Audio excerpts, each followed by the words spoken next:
Hasta el 9 de junio de 1996, Herreros de Rueda, un pequeño rincón a 41 kilómetros de León, era apenas un susurro en el mapa.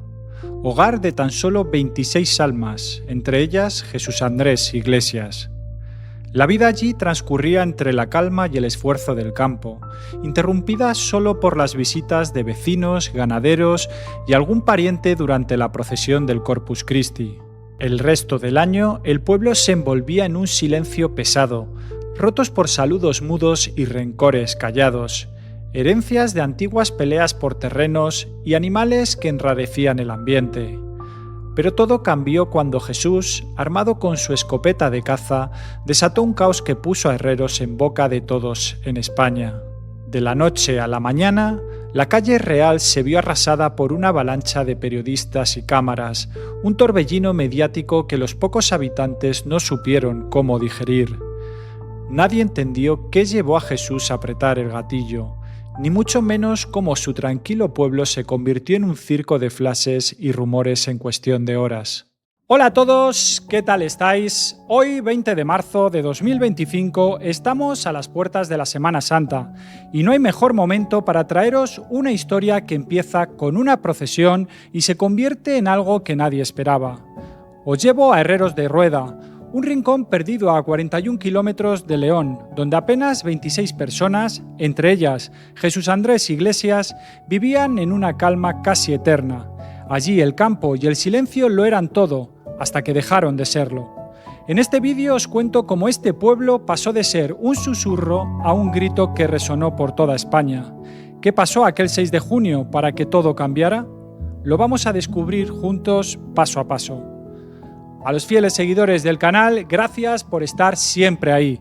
Somos una comunidad increíble.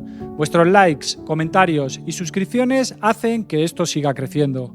Si os gusta lo que veis, dejadme ese like, escribid en los comentarios qué os parece esta historia y si sois nuevos, suscribiros para no perderos nada. Y como siempre decimos por aquí, el tiempo borra huellas, pero no la verdad.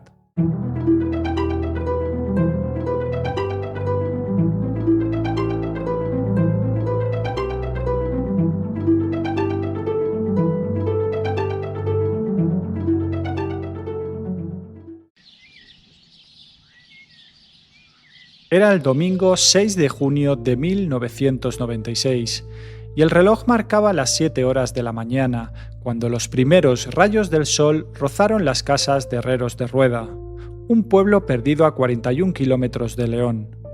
Marina Iglesias, una anciana de rostro curtido por los años, salió de su hogar en la parte derecha de la calle Real, envuelta en el fresco de la madrugada.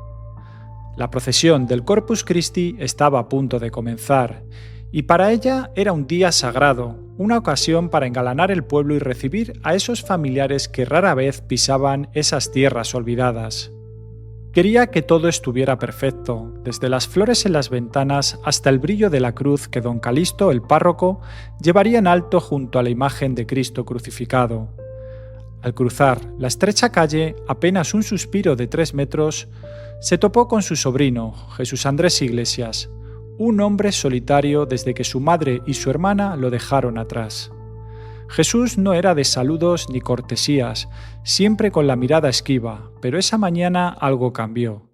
Elevó la voz, cargado de rabia, y la increpó. «Dime, tía, ¿qué harías tú si alguien quisiera meterse en tu casa a robarte?» Marina, sorprendida, frunció el ceño y respondió con calma. «No sabría qué hacer, hijo, pero ¿quién te va a quitar algo a ti?» «Nada, estáis todos chiflados», gruñó él, antes de dar media vuelta y encerrarse de nuevo en su casa. Jesús, o Andrés, como lo llamaba su madre, una mujer que lo había querido tanto como lo temía, vivía atrapado en sus propios demonios.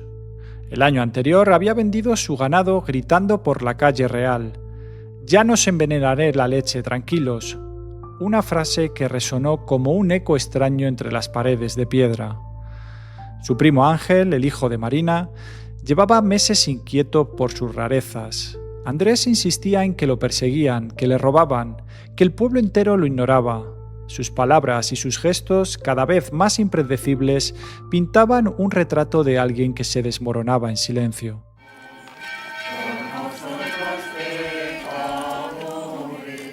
A las 11 de la mañana, Herreros de Rueda cobró vida como pocas veces al año. La calle principal, flanqueada por las 12 casas que aún resistían habitadas, se llenó de un bullicio poco habitual. Familiares y amigos de las familias del pueblo habían llegado para la procesión, y el aire olía a incienso y a promesas de reencuentros. La marcha comenzó, serpenteando entre las primeras viviendas, pero los vecinos no estaban en las puertas para recibirla, preferían seguir la figura de Cristo por las calles empedradas. Todos participaban, menos Andrés, que permanecía atrincherado en su casa. Poco antes, don Calisto, el párroco de barba blanca y voz serena, se había cruzado con él en un intento de tenderle la mano. «Andrés, venga hombre, únete a la procesión, que hoy es un día bonito», le dijo con una sonrisa. «Gracias, padre, pero paso», respondió seco, sin mirarlo apenas. La procesión avanzó lenta y solemne por la angosta calle Real. Los cuerpos de los fieles, apretados como sardinas, rozaban las fachadas desgastadas por el tiempo. Al frente iba Francisco de Lucas, un hombre robusto que cargaba la pesada cruz de la parroquia de San Pelayo con el orgullo de quien cumple una tradición. Don Calisto, con su sotana ondeando el viento, entonaba el Padre Nuestro y las voces de los vecinos lo acompañaban en un murmullo grave. Entre la multitud estaba Eva González, una estudiante de empresariales de León, de ojos vivos y sonrisa fácil, que había viajado al pueblo con su madre para la ceremonia. De pronto, la madre de Eva alzó la vista y vio a Andrés asomado a su ventana. Cuando la procesión pasó bajo su casa, el hombre desapareció tras las cortinas. Francisco, sosteniendo la cruz, también lo notó y recordó la discusión que había tenido con él el día anterior por una tontería de lindes. El segundo Padre Nuestro resonó en el aire y don Calisto exclamó con fervor: «¡Viva Jesús!». Fue entonces cuando el estruendo de un disparo quebró la paz. Eva se desplomó en los brazos de su madre con un hilo de sangre escapando de su pecho. El pánico estalló. Más disparos retumbaron y dos ancianos del pueblo, Victorico Martínez y Herminio Martínez, cayeron al suelo como sacos, sus cuerpos inertes entre el polvo y las flores pisoteadas. Gritos desgarraron el aire mientras los vecinos corrían despavoridos, buscando refugio tras las esquinas o en el interior de las casas. Don Calisto, con el rostro pálido y las manos temblorosas, se escondió tras un muro y marcó el número del cuartel de la Guardia Civil de Gradefés. Los disparos cesaron, pero el eco del horror quedó suspendido sobre Herreros de Rueda como una nube negra. Eran las 12:15 de la mañana en Herreros de Rueda. El sol ya estaba alto cuando una patrulla de la Guardia Civil irrumpió en el pueblo, alertada por la llamada desesperada de don Calisto. Los vecinos, con el miedo aún pintado en los rostros, salieron a su encuentro y señalaron en silencio los 3 cuerpos que yacían en la calle Real, inertes entre el polvo y las flores caídas de la procesión. Todas las miradas apuntaban a la ventana de Jesús Andrés Iglesias, desde donde aún resonaba una música estridente que cortaba el aire. Un primo suyo, con el corazón en un puño, se acercó temblando bajo la ventana y alzó la voz. «¿Qué has hecho, Jesús? ¿Qué locura es esta?» «No he sido yo, han sido 2 tipos que han salido corriendo por el campo, por detrás», respondió él, con un tono que oscilaba entre la furia y el delirio. «Baja entonces, ayúdanos a encontrarlos». «Que baje la Guardia Civil, que para eso están», espetó, y el silencio volvió a tragarse su casa. El familiar retrocedió derrotado.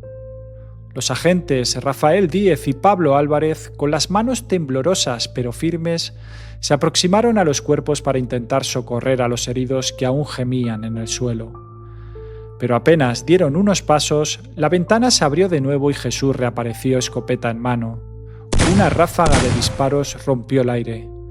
Rafael cayó al instante, mortalmente alcanzado, mientras Pablo, con suerte esquiva, recibió perdigonazos en el brazo, la axila y la espalda, pero sobrevivió.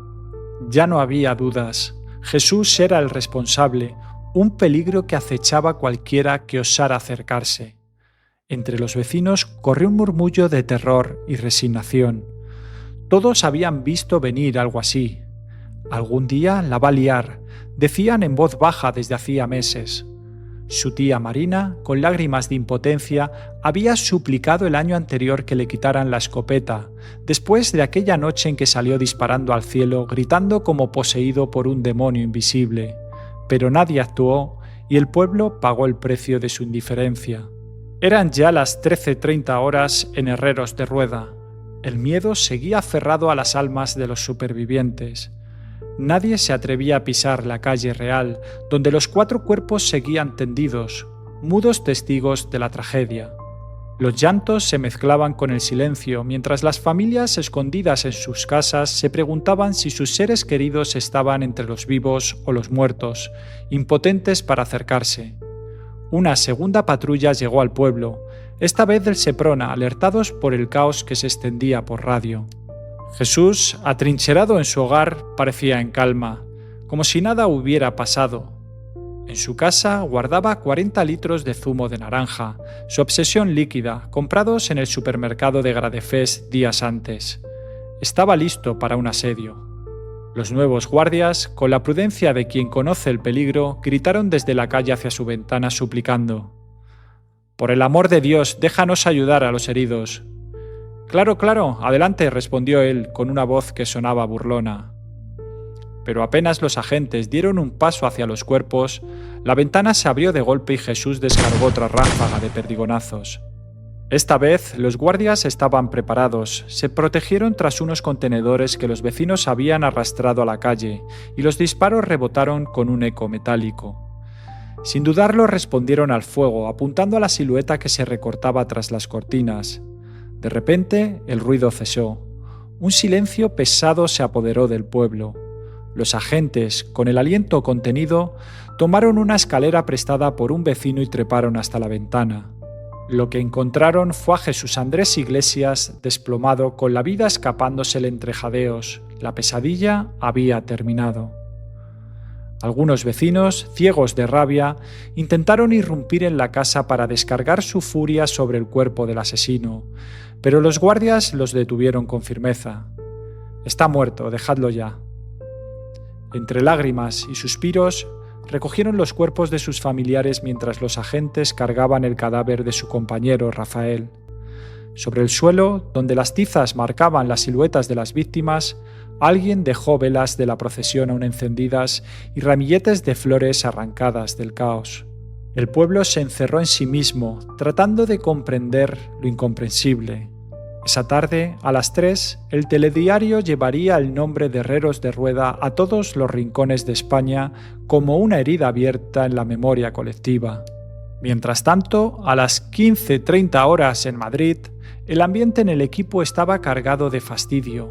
Los 3 trabajaban para un reality de una cadena privada y ese domingo se les había torcido por completo. Luis, al que llamaban reportero, con un tono más pomposo de lo que él se sentía, mascullaba su frustración por perderse el España-Bulgaria, el partido inaugural de la Eurocopa que ya sonaba en los bares de Madrid. José Ángel, el realizador, y Jorge, el cámara, tampoco disimulaban su malestar, con caras largas y algún que otro bufido. Para ellos, lo que en Herreros de Rueda era un drama que marcaba vidas no pasaba de ser otro encargo rutinario, un churro más, como lo bautizaban entre risas cínicas. Pero cuando el teléfono sonó y sus jefes le dieron la orden, no hubo más remedio. Recogieron sus cosas, cargaron los equipos y un mapa arrugado y se lanzaron a la carretera rumbo a un lugar que ni siquiera ubicaban en su cabeza. Llegaron al pueblo al caer la tarde, cuando el sol ya teñía de naranja el horizonte. En la calle real, las siluetas de tiza seguían dibujadas en el suelo, rodeadas de velas medio derretidas que aún humeaban sobre la tierra. Los periodistas locales habían levantado el campamento y las persianas de las casas estaban echadas, como si el pueblo entero quisiera borrarse del mapa. «Esto parece sacado de una película de terror», murmuró José Ángel, rompiendo el silencio. Y no exageraba. Herreros de Rueda era poco más que una calle flanqueada por casas bajas, un camino que moría en el cementerio y una fuente diminuta como único adorno. Si te alejabas por detrás, entre los campos y junto al rumor de un riachuelo, el lugar tenía un aire artificial, como un plato olvidado de alguna cinta de bajo presupuesto. El silencio era tan denso que casi se podía tocar, y la luz mortecina del crepúsculo hacía que las velas en el suelo proyectaran sombras inquietantes sobre las fachadas de piedra. «No hemos venido hasta aquí para nada», dijo Luis, con un dejo de resignación. «Vamos a sacar algo». Comenzaron a golpear puertas, casas robustas y humildes que parecían gritar su antigüedad, pero nadie respondió. Decididos a no irse con las manos vacías, saltaron una valla endeble que rodeaba la casa del asesino y se colaron por la parte trasera.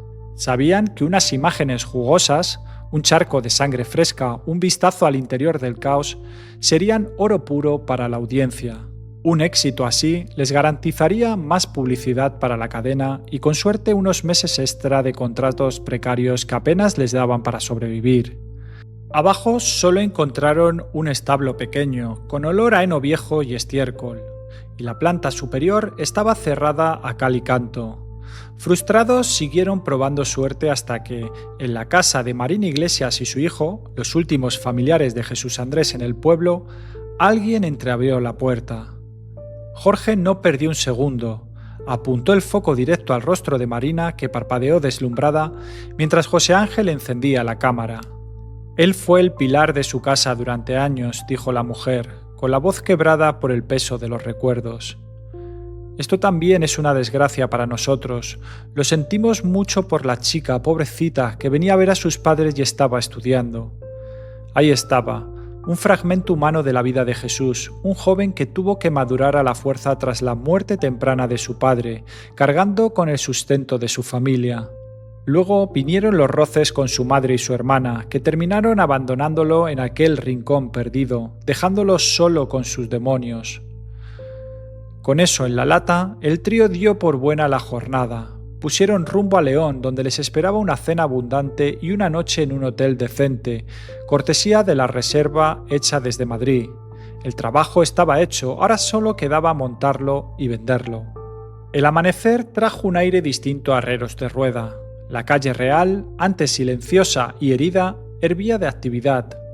Los camiones de televisión, con sus costados sucios de polvo, bloqueaban las ventanas de las casas, impidiendo que se abrieran mientras las antenas se alzaban como dedos señalando el cielo. El entierro de las víctimas estaba a punto de convertir aquel rincón olvidado en un escenario nacional.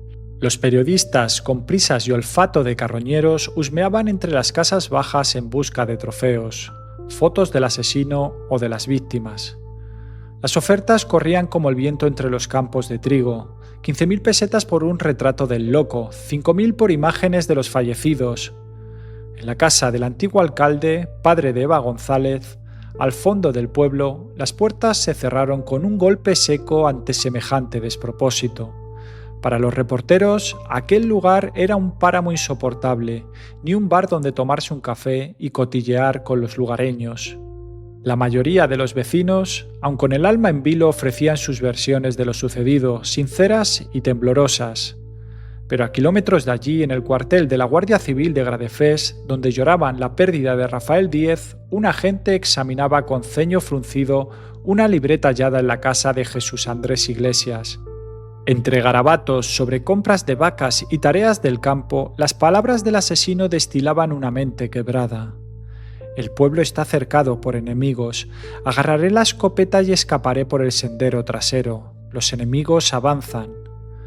Había escrito en días tan vacíos como siempre, sin forasteros, sin rostros nuevos, solo el eco de su propia soledad. Cada línea era un grito mudo de paranoia, un reflejo de alguien que llevaba tiempo perdido en su cabeza. Sin embargo, una nota destacaba entre el caos de su escritura y quizás arrojaba luz sobre la tragedia. Aquí hay gente que no soporto. Entre ellos la familia de Eva, la joven estudiante que fue su primera víctima. Jesús se veía a sí mismo como un perseguido, alimentando un rencor visceral hacia cualquier autoridad. Los guardias civiles, las leyes, el antiguo alcalde, padre de Eva, eran para él sombras que lo acechaban, figuras que ignoraban sus quejas y conspiraban en su contra. Así, aquel primer disparo no fue un arrebato de locura descontrolada, sino un acto premeditado, cargado de odio. Entre todos los cuerpos apretados en la procesión, eligió a Eva, la hija del hombre que representaba todo lo que detestaba. Don Calisto, agobiado por los focos y las preguntas que acosaban a sus feligreses, decidió que el entierro se celebraría en un prado al final del pueblo, un lugar hermoso cercado de árboles viejos, a la izquierda de la calle asfaltada. Hacia allí avanzaron autobuses cargados de familiares, vecinos de aldeas cercanas y algún curioso atraído por el morbo. El camino al sepelio era una procesión caótica, casi pagana, bajo un sol que apenas calentaba el aire frío de la mañana. Encima de un camión más alto que las casas, una periodista ensayaba su entrada para el informativo de las 15 horas, con un micrófono en la mano y la mirada perdida en el horizonte. Los vecinos la observaban boquiabiertos, superados por una invasión donde los reporteros triplicaban en número a los habitantes. En un rincón, cerca de la entrada del pueblo, un hombre astuto fanfarroneaba sobre tener todas las respuestas. Solo quería un minuto con las cámaras, era un tipo sencillo de campo, pero con olfato para el dinero. Jesús sabía a quién apuntaba, dijo hinchando el pecho. Con Victorico tuvo un lío por un incendio en una panera. Todo empezó porque Jesús quemó un árbol suyo sin querer y no quiso apoquinar. Victorico llamó a la Guardia Civil, vinieron a su casa y lo obligaron a soltar 10.000 pesetas. Y con Herminio lo mismo, broncas por las vacas y los pastos. Una vez lo agarró del pescuezo por una tontería. Sobre Eva González, el relato del vecino astuto coincidía con lo que manejaban las autoridades. Jesús Andrés Iglesias había chocado una y otra vez con el antiguo alcalde, al que señalaba como culpable de ignorar sus quejas. Me persiguen, me acosan y él nunca me escucha, siempre protegiendo a los mismos, repetía con rabia según contaban. Aquel rencor había fermentado hasta estallar en el disparo que cegó la vida de la joven. En Madrid, los engranajes de las grandes cadenas de televisión giraban a toda velocidad. Desde las redacciones se ultimaban programas en directos, listos para exprimir la tragedia hasta la última gota. En el pueblo, los vecinos con el corazón roto se atrincheraban en sus casas, negándose a dar un paso fuera. Pero los teléfonos móviles volvieron a sonar, y con ellos llegaron las ofertas. 100.000 pesetas por viajar a Madrid, con hotel y todo cubierto, a cambio de sentarse frente a las cámaras. El parlanchín del pueblo, siempre con olfato para el negocio, fue el primero en subirse al carro. Nadie más quiso hablar, así que otro reality, desesperado por contenido, lo llamó de nuevo, aunque esta vez rebajaron la cifra a 50.000 pesetas, con un «ya saliste con los otros» como excusa. El entierro en Herreros terminó en un caos que rozaba lo surrealista. El cementerio pequeño y antiguo no pudo contener a la marea de asistentes. Periodistas y curiosos trepaban por las lápidas pisoteando las tumbas de vecinos olvidados que allí descansaban desde hacía décadas. Los sollozos y lamentos se ahogaban bajo el zumbido de los móviles y el trajín de los equipos de grabación. En un momento, la batería de una cámara manejada por un realizador subió una lápida para captar el ángulo perfecto. Cayó con un golpe seco sobre la tumba de una de las víctimas. Algunos vecinos alzaron la vista incómodos, pero el silencio fue su única protesta. Nadie se atrevía a alzar la voz en medio de aquel circo. Al día siguiente, en Valladolid, los restos de Jesús Andrés Iglesias fueron incinerados, alejados del suelo que albergaba a quienes mató. Su madre y su hermana estaban allí, con rostros de piedra junto a un viejo amigo de la infancia con el que había cazado de joven, usando esa misma escopeta de 2 cañones que años después teñiría de sangre su pueblo. El fuego consumió lo que quedaba de él, cerrando un capítulo que nunca tendría respuestas completas. Las ceremonias fúnebres se desvanecieron y con ellas se marcharon los autobuses, las unidades móviles de televisión y los reporteros ávidos de morbo. La historia de Jesús quedó a medio contar, silenciada por su propia muerte. Lo que pasó en los días siguientes en Herreros de Rueda se hundió en un olvido deliberado, un eco que nadie quiso escuchar. Los periodistas volvieron a Madrid, cargando cintas que habían sido un filón. Entre 6 y 7 millones de españoles habían seguido el drama desde sus sofás. Para ellos fue un triunfo. Con suerte, ese éxito les aseguraría trabajo hasta el verano. siempre que otra tragedia igual de jugosa cruzara su camino. Pronto, Herreros de Rueda volvió a ser lo que era, un puñado de casas en una calle solitaria, envuelto en un silencio denso como la niebla. 22 almas quedaron atrás con una historia que ya no importaba a nadie. Y hasta aquí la historia de Herreros de Rueda por hoy. Espero que os haya atrapado tanto como a mí contarla. ¿Qué creéis que pudo pasar por la cabeza de Jesús Andrés Iglesias para que un día como aquel se torciera tanto? Dejadme vuestras teorías en los comentarios, que me encanta leeros y ver cómo conectamos los puntos. Si os ha gustado el vídeo, no olvidéis ese like que tanto ayuda, y si sois nuevos, suscribiros para más historias como esta. Nos vemos en el próximo caso.